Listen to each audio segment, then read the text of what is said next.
Pensava que no seria possible restaurar este aqüeducte.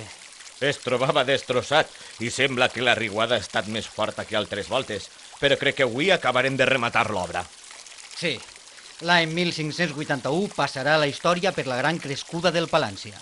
Este aqüeducte que els d'ací anomenen els arcs ha tingut molta sort i finalment l'hem pogut recuperar.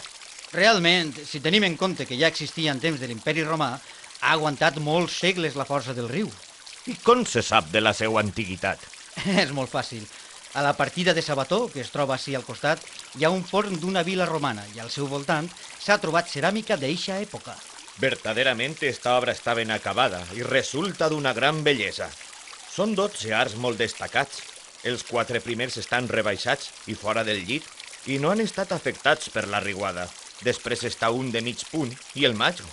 I finalment, al mig estan els 6 arcs apuntats que hem refet i que crec que no desmereixen el conjunt. Jo he deixat una marca en una pedra, com és tradició, perquè reconeguen qui ha fet l'obra. Ja pots dir que ha quedat bé. Hem emprat materials de primera i el seu estil és semblant al que hem utilitzat en els ponts del riu de la ciutat de València. Ha quedat una obra molt forta.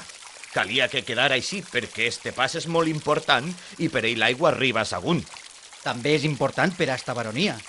Els camps d'Estivella no poden viure de l'aulla de Veselga i necessiten la d'esta sèquia. És de veres.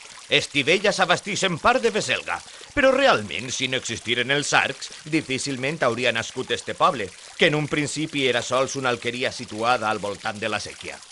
És curiós, estimat amic, que Estivella i Veselga han crescut juntes. Sí, no fa tants anys es va transformar la torre vigia d'allí en un castell, i ara, en este mateix segle, li toca la reforma als arcs. Podem estar contents perquè ja hem acabat l'obra. Tens raó.